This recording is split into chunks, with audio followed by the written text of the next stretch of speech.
ఇప్పుడు మామూలుగా సాడే సతి అంటాం మనం. 7.5 ఏళ్ల శని ప్రభావం ఉంటుంది అని.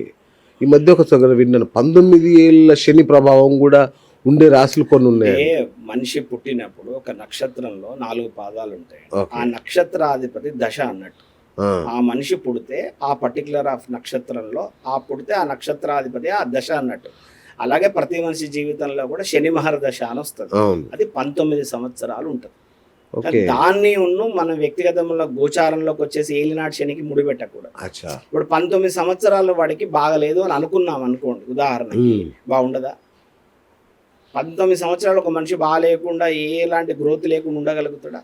అలా ఉండదు. హ్మ్. దాంట్లో అంతర్దశలు ఉంటాయి, దాంట్లో ప్రత్యంతర దశలు ఉంటాయి, దాంట్లో సూక్ష్మంతర దశలు ఉంటాయి, అతి సూక్ష్మంతర దశలు ఉంటాయి. ఓహ్! 8 సకాల స్టెప్స్ దిగాలి మనం. ఒక దశను బట్టి 19 ఇయర్స్ని బట్టి డిసైడ్ చేయొద్దు. అచ్చా! అందులో ఉదాహరణకు శని అనుకోండి 3 సంవత్సరాలు 3 రోజులు ఉంటాడు. ఆ! మళ్ళీ అందులో 8 స్టెప్స్ దిగాలి కిందికి. అచ్చా! అట్లా. సో అట్లా ఉండదండి. అలా చెప్పడం ఉండదు. హ్మ్. సరే, మీరన్నట్టుగా మరి శని అంత ప్రభావం గనుక ఉంటే దీనికి ఏమన్నా పరిహారాలు ఉంటాయా మరి దీనికి సంబంధించి? డెఫినెట్లీ ఉంటుందండి. ఆ! అయితే మళ్ళీ ఒకసారి మంచిగా క్లారిటీగా చెప్తున్నాను. ఆ! పరిహారము పూజలు జపాలు చేసుకుంటే, హ్మ్. దాన ధర్మాలు చేసుకుంటే, వ్రతాలు హోమాలు చేసుకుంటే మన నెగిటివ్ కంప్రెస్ అవుతుంది. హ్మ్. మన స్టార్ తిరగదు. మన కంప్రెస్ అవుతుంది. ఓకే. మనకున్న నెగిటివిటీ తగ్గుతుంది. ఎందుకు తగ్గుతుంది అని అంటే ఏం లేదండి, మన ఆలోచన విధానంలో మార్పు రావడం వల్ల దానితోటి ఫైట్ చేసే శక్తి మనకు పెరగడం వల్ల అది మనకు సమస్య తక్కువ అనిపిస్తుంది. ఓకే. అది పరిహారం. ఓహ్! పరిహారం అంటే అర్థం అది. ఓకే. ఒక రోగం వస్తే గోళీ వేసుకోవడం పరిహారం. హ్మ్. గోళీ వేస్తే రోగం పోదండి. నిన్ను లోపల ఫైట్ చేసే శక్తినివ్వడం అనేది గోళీ దాని టాబ్లెట్ యొక్క లక్షణం. ఓకే. ఓకే. సో అట్లా ఏదైనా, ఏ పూజ అయినా, ఏ శాంతి అయినా, ఏదైనా కూడానండి మన తలరాతలు మారవు. హ్మ్. నేను ప్రతిసారి చెప్తున్నా ఉంటాయి, తలరాతలు మారవు. ఎందుకంటే మీ తలరాత మార్చే శక్తి నాకుంటే నా తలరాత నేను మార్చుకుంటాను కదా. అంతే కదా. సో ప్రతి బ్రాహ్మడు వాడు పూజలు చేసుకుంటాడు, జపాలు చేసుకుంటాడు, వాడికి కొంత అవగాహన ఉంటుంది. మరి ప్రతి బ్రాహ్మడు ఒక వెలగాలి కదా. హ్మ్. ఇబ్బంది పడే బ్రాహ్మణులు ఎందుకు ఉంటారు? అవును. ఒక్కొక్కసారికి ఇవాళ ఒక ఆబ్దికానికి పోతేనే, ఇవాళ ఒక జపానికో దానానికి పోతేనే బతికే పరిస్థితి బ్రాహ్మణులు కూడా ఉంటారు. అవును. మరి వాడు కూర్చొని చేసుకుంటే అయిపోతుంది కదా. అలా ఉండదు.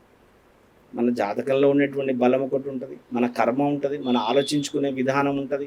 మన జాతకంలో 9-10 స్థానాలు ఉంటాయి. పూర్వపుణ్య స్థానం అని ఉంటుంది. మన పితృదేవతలకు సంబంధించినటువంటి ఆశీస్సులు మనకు ఉండగలగాలి. ఆ పాపాలు కూడా మనకు కొంత మోయగలగాలి. హ్మ్. దశమ స్థానం ఉంటుంది, అది కర్మస్థానం అంటారు. ఆ ఆలోచన విధానాన్ని బట్టి కూడా మన నడవడిక, మన ప్రవర్తన బట్టి మన గౌరవ మర్యాదలు పెరుగుతాయి.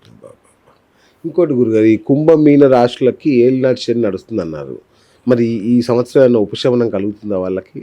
ఇప్పుడు కుంభరాశి వారికి ధనస్థానం నందు శని ఉంది. హ్మ్. ధనస్థానం నందు కుటుంబ స్థానం అని కూడా అంటారు. ఓకే. అంటే కుటుంబపరమైన అనారోగ్యాలు కావచ్చు, కొంచెం చికాకులు కావచ్చు, మానసికపరమైన ఒత్తిళ్లు కావచ్చు, అవసరం లేని అక్కర్లేని దానికి ధనాన్ని ఖర్చు పెట్టడం కావచ్చు, ఓకే. లేదా అప్పు చేయాల్సిన పరిస్థితులు ఏర్పడడం కావచ్చు, హ్మ్. ఆదాయ మార్గం కొంచెం తగ్గిపోయేటువంటి అవకాశం.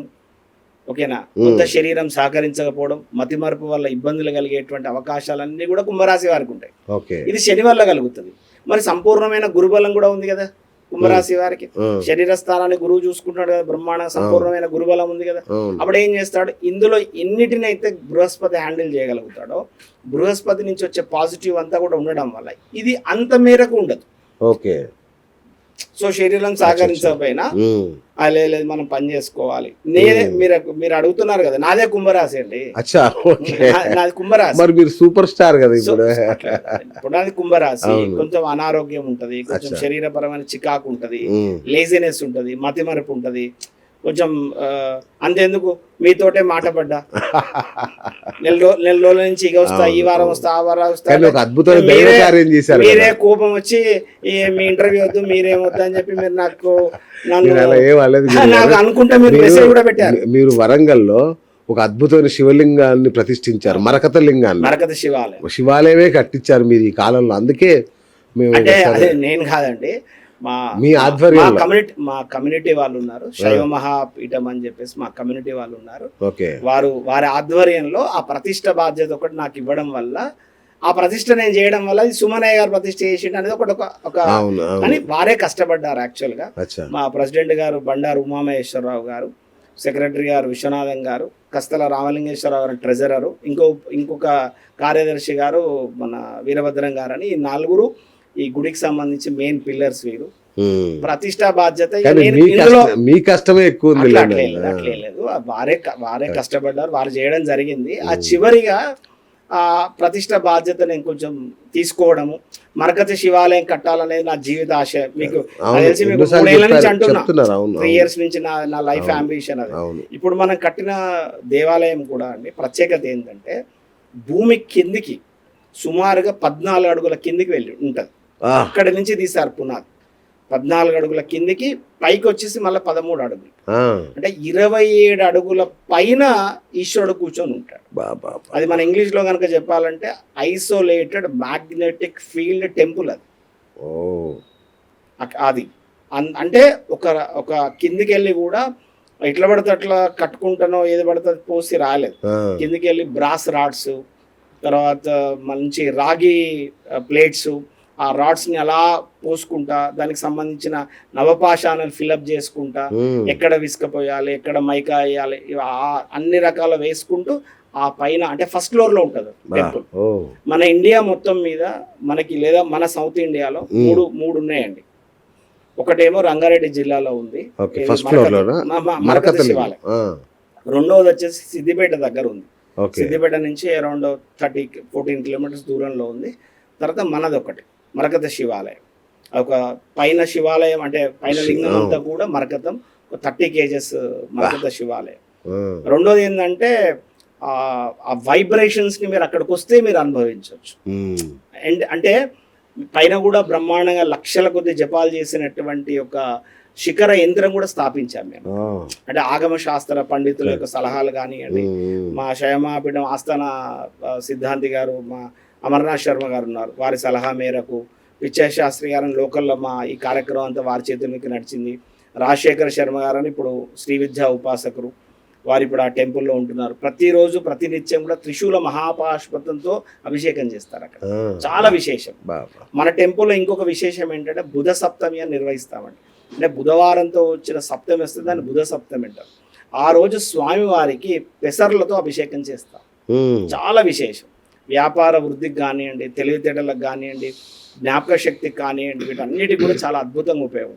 ఎవరికైనా చిన్నపిల్లలకి మీకు కొంచెం వీళ్ళు గుర్తుండట్లేదు, మర్చిపోతున్నాడు, చదువుతున్నాడు, హార్డ్ వర్క్ చేస్తున్నాడు అని అనిపించిన పిల్లలకి ఎవరికైనా సరిగా మంచి మాట స్పష్టత వస్తలేదు అని అంటే ఈ దేవాలయానికి రండి, స్వామివారిని కలవండి. అక్కడ ముదిగొండ రాజశేఖర శర్మ గారు అని ఉంటారు, వారు ప్రత్యేకమైనటువంటి అభిషేకం చేసి, జలాభిషేకమే ఉంటుంది అక్కడ, వేరే పంచామృత అభిషేకం ఉండదు.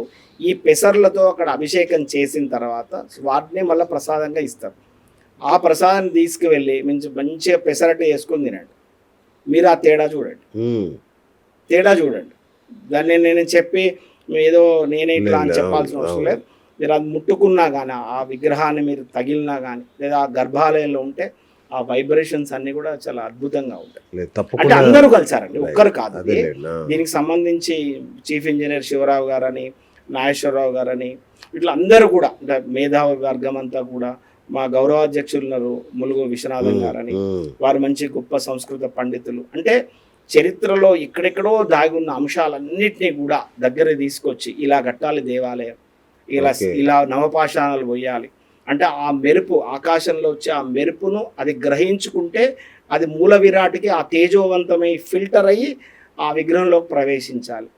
అంటే సైంటిఫికల్గా ట్రెడిషనల్ మెథడ్లో కట్టిన టెంపుల్ అండి. అందుకో చెప్తున్నాను, ఐసోలేటెడ్ మ్యాగ్నెటిక్ ఫీల్డ్ టెంపుల్. మీరు దేవాలయంలోకి ఎంటర్ అవుతూనే మీ శరీరంలో కలిగే మార్పులను మీరు గమనించుకోవచ్చు.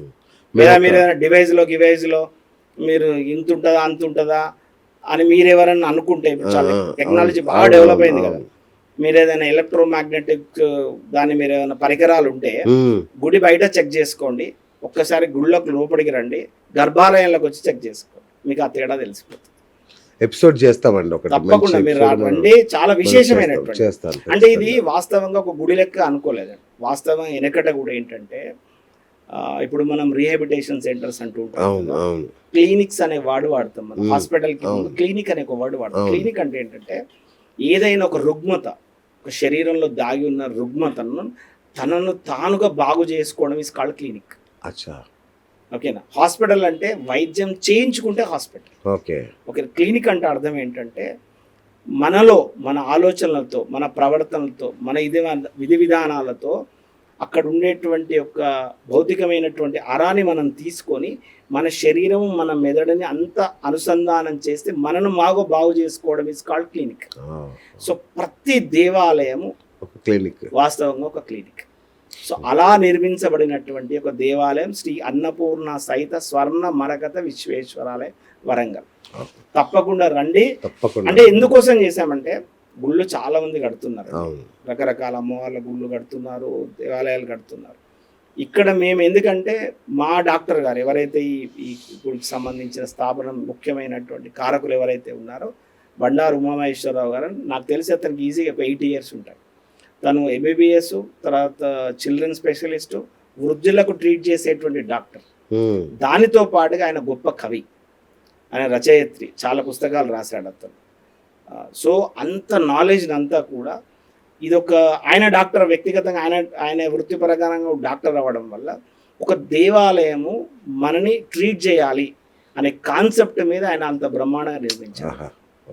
సూపర్. సో మీరు ఎప్పుడైనా నేను ఏమంటున్నానంటే ఎవరైనా కానివ్వండి, వరంగల్లో మీ ఫ్రెండ్సో లేదా బంధువులో చుట్టాలో ఉంటాయి, ఈ సుమనయ్య గారు ఇక్కడ కూర్చొని ఏదో ఒకటి చెప్పేస్తాను నన్ను అనిపిస్తున్నా, మీకు నేను ప్రాక్టికల్గా చెప్తున్నా. ఎవరైనా చికాకు ఇరిటేషన్లు ఉన్నోళ్ళు మా దేవాలయానికి రండి. అంటే మా అంటున్నా మన దేవాలయం, మా దేవాలయం అంటే కొంత హక్కుగా అలా ఫీల్ అవుతాం కాబట్టి అది మా దేవాలయం. మన దేవాలయానికి రండి. మీరు ఏం చేయకండి, అభిషేకాలు చేయకండి, పూజలు చేయకండి, ఏం వ్రతాలు చేయకండి, మీరు ఏ పారాయణాలు చేయకండి, మీరు జపాలు కూడా చేయకండి. ఒక అర్ధగంట సేపు ఆ మూల విరాట్ దగ్గర కూర్చొని మా దీక్ష అంటే మంచి చక్కటి ట్రెడిషనల్ మీరు వస్త్రాలతో వచ్చారనుకోండి, గర్భాలయ ప్రవేశం ఉంటుంది. మీరు పాయింట్ షర్ట్లు వేసుకొని వస్తే మాత్రం గర్భాలయ ప్రవేశం అది చాలా స్ట్రిక్ట్ అన్నట్టు. అది ఎవరన్నా కానీ ఓకేనా. ఒక్కసారి ఒక అర్ధగంట సేపు కూర్చొని ఏం చేయకండి, జస్ట్ అట్లా విగ్రహాన్ని తగిలేసి వెళ్ళిపోండి. మీ మానసిక స్థితి ఏంటిదో చూసుకోండి, అంతే. అద్భుతం. తప్పకుండా అంటే నేను చెప్తున్నాను కదండి.